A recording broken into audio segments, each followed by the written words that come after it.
کی خاندان کے 10 ایسے افراد جو جہنم کے مستحق ہو چکے ہیں اپنے اعمال کی وجہ سے، جن کے جہنم کا فیصلہ ہونے والا ہے، ان کے حق میں اس کو اجازت دی جائے گی کہ یہ سفارش کرے۔ 10 ایسے شخصوں کے حق میں یہ سفارش کرے گا اور اس کی سفارش پر ان کو جہنم کے بجائے جنت میں داخل کیا جائے گا۔ تو میرے دوستوں، قرآن کریم اللہ کا کلام ہے۔ اس کلام کو یاد کرنے اور یاد کرانے، جو یاد کرے وہ بھی، جو یاد کرائے وہ بھی، دونوں کے بارے میں اللہ کے نبی صلی اللہ علیہ وسلم نے فرمایا خیرکم من تعلم القرآن وعلمہ، تم میں بہترین وہ شخص ہے جو قرآن کریم کو سیکھے اور جو قرآن کریم کو سکھائے۔ یہ میں پہلا مسابقہ دیکھ رہا ہوں کہ جہاں ذمہ داران نے جہاں ان طلباء کو ان کی محنتوں کی وجہ سے ان کو اعزاز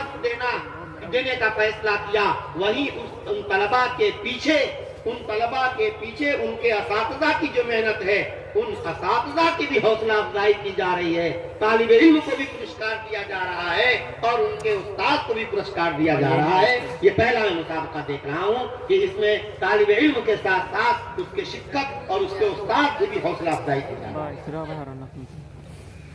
میرے بھائی اور دوستوں، یہ تو اس جلسے کے موضوع سے متعلق بات ہوئی، اور میں نے آتے ہوئے دیکھا کہ ہمارے یہ نوجوان بستی کے اطراف کے نوجوان بھائی ہمارے، ان کے اندر جو عزم، حوصلہ، جوش، خروش جو میں نے دیکھا، معلوم ہوا کہ جوانوں یہ صدائیں آ رہی ہیں آبشاروں سے، چٹانیں چور ہو جائیں جو ہو عزم سفر پیدا۔ یہ ان جوانوں کی خوش قسمتی ہے کہ ان کو ایک جوان قائد مل گیا ہے۔ ان نوجوانوں کی یہ خوش قسمتی ہے کہ ان کو ایک نوجوان نیتا، نوجوان قائد مل گیا ہے جو ان کے رخ کو صحیح کر دے رہا ہے۔ بے شک ہمارے نوجوانوں میں صلاحیتیں ہوتی ہیں، لیکن ہم ان کی صلاحیتوں کا صحیح استعمال نہیں کرتے ہیں، جس سے ہمارے نوجوان بھٹک جاتے ہیں، غلط سمت اختیار کر لیتے ہیں، ہمارے کام کے نہیں رہتے۔ اگر ان نوجوانوں کو صحیح رخ دے دیا گیا اور ان کو صحیح سمت پر لگا دیا گیا تو اس کے ذریعے ملت کی تعمیر کا عظیم کارنامہ انجام پا سکتا ہے۔ مجھے ان کی مناسبت سے ایک حدیث شریف یاد آئی، اور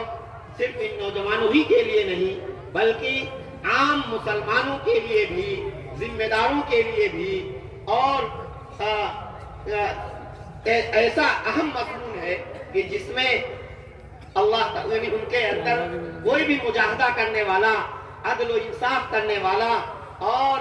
اخلاص، غائب درجہ حد درجہ اخلاص سے کام کرنے والا، نوجوانی جو خاص طور سے انسان کی بہت ہی شباب اور طاقت کا زمانہ ہوتا ہے، اس کا صحیح استعمال کرنے والا، ان سب کے لیے بہت بڑی فضیلت بیان کی گئی ہے۔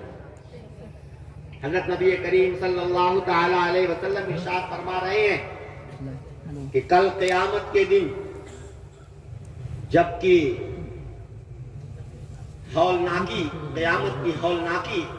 قرآن کریم کی آیات میں اور انہیں احادیث میں بیان کی گئی ہے، عجیب و غریب حال ہوگا، ایسی گھبراہٹ کہ یوم یفر المرء من اخیہ وامہ وابیہ وصاحبتہ وبنیہ لکل امرئ منہم یومئذ شأن یغنیہ۔ اس دن آدمی اپنے بھائی کو نہیں پہچانے گا، ماں باپ کو نہیں پہچانے گا، اور اپنے بچے تک سے دودھ پلانے والی ماں، اس کو اپنے بچے پر کتنا پیار اور کتنی شفقت ہوتی ہے، اس دن کی گھبراہٹ کا یہ عالم ہوگا کہ دودھ پلاتی ماں بھی اپنے بچے سے غافل اور بے پرواہ ہو جائے گی اور اس کی توجہ اپنے اس بچے کی طرف بھی نہیں ہوگی۔ ہر ایک اپنے اپنے حال میں مبتلا ہوگا